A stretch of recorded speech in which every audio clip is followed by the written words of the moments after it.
নমস্কার, Indian news TV YouTube channel থেকে শুনছেন এখনকার বিশেষ খবর পড়ছি চন্দ্রানী। ফের বিতর্কে সোহম ফৌজদারি মামলা আসামি হয়ে বসে রইলেন সরকারি আইনজীবীর ঘরে। আগ্নেয়াস্ত্র সরাতে আধিকারিকদের উপর হামলা চালায় শাহজাহান। চার্জশিটের দাবি ইডির। অপহরণ, মারধর, হুমকি সহ একাধিক অভিযোগ। সোহমের বিরুদ্ধে আদালতে যাচ্ছে বিজেপি। তিস্তায় প্রবল জলস্ফীতি, বন্ধ হয়ে গেল কালিম্পং দার্জিলিং সড়ক পথ। হারের মূল কারণ হলো বঙ্গ বিজেপির ঘুঘুদের নিয়ে বিস্ফোরক অনুপম। কেন জল থইতে হয়েছিল পার্কস্ট্রিট মেট্রো স্টেশন? আসছি বিস্তারিত খবরে। ফের বিতর্কে সোহম ফৌজদারি মামলার আসামি হয়েও বসে রইলেন সরকারি আইনজীবীদের ঘরে। বিতর্ক যেন পিছু ছাড়ছে না চণ্ডীপুরের বাহুবলী তৃণমূল বিধায়ক সোহম চক্রবর্তীর। রেস্তোরাঁ মালিকের মারধরের ঘটনায় বারাসত আদালতে আগাম জামিন নিতে এসে বিতর্কে জড়ালেন তিনি। এদিন আদালতে আত্মসমর্পণের পর আগাম জামিনের আবেদন করে সরকারি আইনজীবীদের কক্ষে বসে থাকতে দেখা যায় ফৌজদারি মামলার এই অভিযুক্তকে। কি করে একজন অভিযুক্ত সরকারি আইনজীবীদের কক্ষে বসতে পারেন তা নিয়ে প্রশ্ন তুলেছেন অন্য আইনজীবীরা। নিউ টাউনের রেস্তোরাঁ ব্যবসায়ী আনিসুল আলমকে মারধরের ঘটনায় আগাম জামিন নিতে বৃহস্পতিবার সকাল 10টায় বারাসত জেলা ও দায়রা আদালতে পৌঁছন সোহম। আদালতে আত্মসমর্পণ করে জামিনের আবেদন করেন তিনি। অপেক্ষা করতে থাকেন শুনানির। আদালতের কাছ থেকে আদালত ভবনেই সরকারি আইনজীবীদের জন্য নির্দিষ্ট কক্ষে ঢুকে যান সোহম। সেখানে প্রায় 2 ঘন্টা বসেছিলেন তিনি। একজন ফৌজদারি মামলার আসামি কি করে সরকারি আইনজীবীদের কক্ষে বসে থাকতে পারেন তা নিয়ে প্রশ্ন তুলতে থাকেন অন্যান্য আইনজীবীরা। প্রশ্ন তুলতে থাকে বিরোধীরাও। বিষয়টি নিয়ে জলঘোলা হতে পারে বুঝতে পেরে বেলা 12টা নাগাদ ওই কক্ষ ছেড়ে বেরিয়ে আসেন তিনি। এরপর গাড়ি করে চলে যান অজ্ঞাত ঠিকানায়। তবে তখনও তার আগাম জামিনের আবেদনে কোনো সিদ্ধান্ত জানায়নি আদালত। আগ্নেয়াস্ত্র সরাতেই আধিকারিকদের উপর হামলা চালায় শাহজাহান। চার্জশিটের দাবি ইডির। বাড়িতে থাকা অস্ত্র লুকাতেই গত 5ই জানুয়ারি ইডি আধিকারিকদের উপর হামলা চালিয়েছিল সন্দেশখালীর তৃণমূলী মাফিয়া শেখ শাহজাহান। আদালতে চার্জশিট পেশ করে এমনটাই দাবি করল ইডি। বসিরহাট আদালতে পেশ করা চার্জশিটে ইডির তরফে দাবি করা হয়েছে গত 26শে এপ্রিল সরবেরিয়ার আবু তালেব মোল্লার বাড়ি থেকে যে অস্ত্র উদ্ধার করা হয়েছে তা আসলে শাহজাহানের বাড়িতেই ছিল। 5ই জানুয়ারি ইডির ওপর হামলার পর সেই অস্ত্র এনে আবু তালেবের বাড়িতে লুকানো হয়েছিল। গত মাসে বসিরহাটে আদালতে পেশ করা চার্জশিটে ইডি দাবি করেছে গত 5ই জানুয়ারি সকালে শেখ শাহজাহানের বাড়িতে যখন ইডির গোয়েন্দারা তল্লাশি চালাতে গিয়েছিল তখন শাহজাহানের বাড়িতে মজুদ ছিল দেশি বিদেশি আগ্নেয়াস্ত্র। এই আগ্নেয়াস্ত্র লুকাতেই অনুগামীদের দিয়ে ইডির আধিকারিক, কেন্দ্রীয় বাহিনী ও সাংবাদিকদের ওপর আক্রমণ করায় শাহজাহান। বাড়ি বসে ফোনে নির্দেশ দিয়ে হামলা করিয়েছে সে।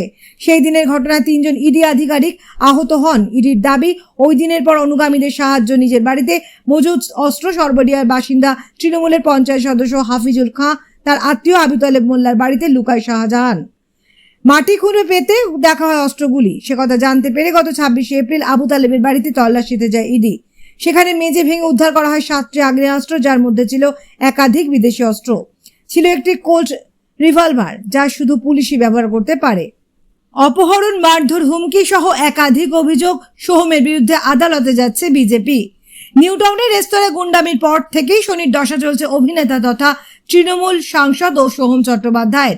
এবার আরো তীব্র হতে চলেছে সোহমের শনির প্রকোপ। সৌজন্যের রাজ্য বিজেপি সোহমের বিরুদ্ধে বিস্ফোরক সব অভিযোগ তুলে হাইকোর্টে দ্বারস্থ হতে চলেছেন তারা। মঙ্গলবার এক সাংবাদিক বৈঠকে একথা জানান বিজেপি নেতা শঙ্কুদেব পান্ডা। মঙ্গলবার এক সাংবাদিক বৈঠকে শঙ্কুদেব দাবি করেন নিউ টাউনের যে রেস্তোরাঁয় গুন্ডামি করে সংবাদ শিরোনামে এসেছেন সোহম, সেখানে তিনি শুটিং করছিলেন কোনো পয়সা না দিয়েই। রেস্তোরাঁ মালিক সোহমের বিরুদ্ধে পুলিশে অভিযোগ দায়ের করলেও চণ্ডীপুরের তৃণমূল বিধায়কের বিরুদ্ধে কোনো পদক্ষেপ করেনি তারা। উল্টে বিষয়টি নিয়ে সমঝোতা করে নেওয়ার জন্য রেস্তোরাঁ মালিকের ওপর চাপ তৈরি করেছে পুলিশ। এর থেকে গুরুতর অভিযোগ করে শঙ্কুদেব বলেন, লোকসভা নির্বাচনে চণ্ডীপুরের সীমানায় দেখা যায়নি সোহমকে। তার কারণ মালয়েশিয়ার এক চুল ব্যবসায়ীর ছেলেকে অপহরণের ঘটনায় নাম জড়িয়েছে। ওই যুবককে উদ্ধার করতে কলকাতায় এসেছিলেন মালয়েশিয়া পুলিশের আধিকারিকরা। এরপর কলকাতা পুলিশ ও ভবানী ভবনের আধিকারিকরা যৌথ অভিযান চালায় দীঘার হোটেল থেকে ব্যবসায়ীর ছেলেকে উদ্ধার করেন। ওই ঘটনায় 16 জন তৃণমূল কর্মীকে গ্রেফতার করেছিল পুলিশ। অপহরণের ঘটনায় নাম জড়িয়েছিল সোহমের। শঙ্কুদেবের দাবি ওই ঘটনার জেরে চণ্ডীপুরে ঢুকতে পারছেন না সোহম। তিস্তায় প্রবল জলস্ফীতি, বন্ধ হয়ে গেল কালিম্পং দার্জিলিং সড়ক পথ। গত কয়েকদিন থেকে উত্তরবঙ্গ সহ দার্জিলিং ও সিকিমে ক্রমাগত বৃষ্টিপাত হয়ে চলেছে।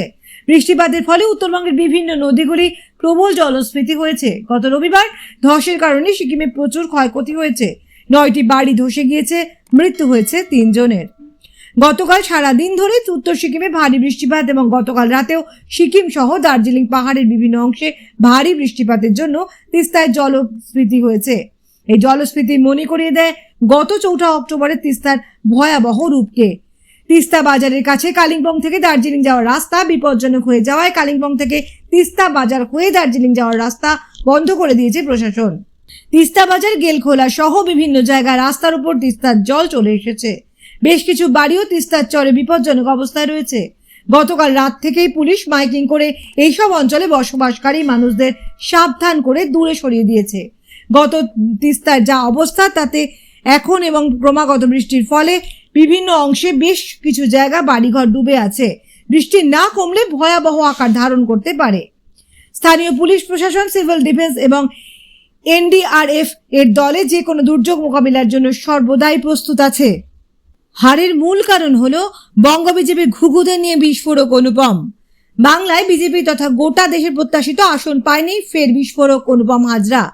এর আগেও অপ্রিয় সত্যি কথা বলার জেরে দলের একাংশে বিরাগ ভাজন হয়েছিলেন তিনি। এবার দল প্রত্যাশিত ফলাফলের ধারে কাছে না পৌঁছাতে পারায় মুখ খোলেন অনুপম। সোমবার বোলপুর আদালতে এসেছিলেন তিনি। পুরনো একটি মামলার হাজিরা দিতে এসেছিলেন।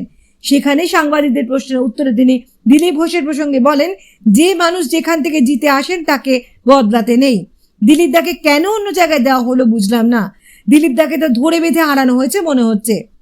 একাধিক বুথ ফেরত সমীক্ষায় বলা হয়েছিল বাংলা তৃণমূলের থেকেও এগিয়ে থাকবে বিজেপি, কিন্তু সেই অঙ্কের ধারে কাছে নেই গেরুয়া শিবির।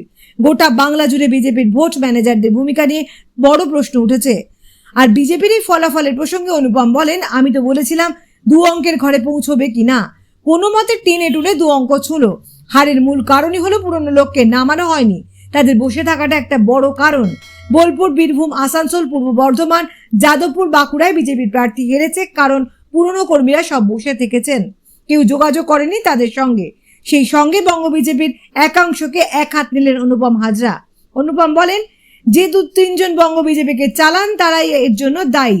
বছরের পর বছর বঙ্গ বিজেপি হারবে আর প্রতিবারই বলবে পরের বার ভালো ফল করবে। এই থিওরি থামাতে হবে, এটা নিজেদের সান্ত্বনা দেওয়া। সল্টলেক বঙ্গ বিজেপির অফিসে বসে যে ঘুঘুরা বাসা ভাঙতে হবে, 2-3 জন ঘুঘু এসি রুমে বসে সারা বছর সেই ঘুঘুর বাসা ভেঙে বুথে লোক তৈরি করতে হবে, এটা একমাত্র সমাধান। তাতে যদি বঙ্গ বিজেপির একটা সংস্কার হয়, বলছেন অনুপম। কেন জল থই থই হয়েছিল পার্ক স্ট্রিট মেট্রো স্টেশন? রেলের একাধিক আন্ডারপাস থাকে জলে ভর্তি, এটা একরকম গা শোয়া হয়ে গিয়েছে সাধারণ মানুষের। কিন্তু জল থই থই মেট্রো রেল সেটা বিশেষ দেখা যায় না। তবে এবার রেমালের পরে পার্ক স্ট্রিটের মেট্রো স্টেশনে দেখা গিয়েছিল সেই ছবি। রেমালের প্রভাবে রাতভর বৃষ্টি, পরের দিনও বৃষ্টি হয়েছিল, আর এরপর দেখা যায় জলে একেবারে থই থই করছে পার্ক স্ট্রিট মেট্রো স্টেশন। এ নিয়ে নানা চর্চা হয়েছিল, কিন্তু কি কারণে মেট্রো স্টেশনের ভেতরে জল ঢুকলো তা নিয়ে যাত্রীদের মধ্যে নানা প্রশ্ন এসেছিল। কারণ সামনেই বর্ষাকাল আসছে, সেই সময় যদি মেট্রো স্টেশনে জল ঢুকে পড়ে তবে তাতে মহা সমস্যা হতে পারে। সে কারণে নিয়ে চর্চাও চলছে পুরো দমে। তবে মেট্রো কর্তৃপক্ষ আপাতত জল ঢোকার আসল কারণ ধরতে পেরেছে। ঠিক কোথা দিয়ে জল ঢুকে গিয়েছিল সেটা জানতে পেরেছে মেট্রো কর্তৃপক্ষ। এমনকি মেট্রো কর্তৃপক্ষ এই জল ঢুকেছিল সেটা একেবারে নির্দিষ্টভাবে জানিয়ে দিয়েছে। এ নিয়ে বৃহস্পতিবার মেট্রো রেলের তরফে জানিয়ে দেওয়া হয়েছে। মুখ্য জনসংযোগ আধিকারিক কৌশিক মিত্র জানিয়ে দিয়েছেন যে কোথা থেকে সেদিন মেট্রো স্টেশনে জল ঢুকেছিল তা খুঁজে পাওয়া গিয়েছে। মেট্রো স্টেশনে জল ঢোকার বিষয়টি কর্তৃপক্ষের নজরে প্রথম আসে রেমালের আগেই। গত 22শে মে এই বিষয়টি নজরে আসে। মেট্রো কর্তৃপক্ষ জানিয়েছে, মেট্রো রেলের সীমানা নির্ধারণকারী দেওয়াল বা ডি ওয়াল থেকে স্বাভাবিকের চেয়ে বেশ জল চুঁয়ে পড়েছে। এরপর 27শে মে রেমালের প্রবল বৃষ্টি, এর জেরে পার্ক স্ট্রিট ও এসপ্ল্যানেড স্টেশনের মধ্যবর্তী নালায় জল জমে গিয়েছিল। এ নিয়ে পরীক্ষা করে দেখা গিয়েছে ওই জমা জল আসলে কলকাতা পুরসভার নিকাশি নালা উপচে এসেছে। তবে পুরসভার তরফে কোনো গাফিলতির অভিযোগ মানা হয়নি।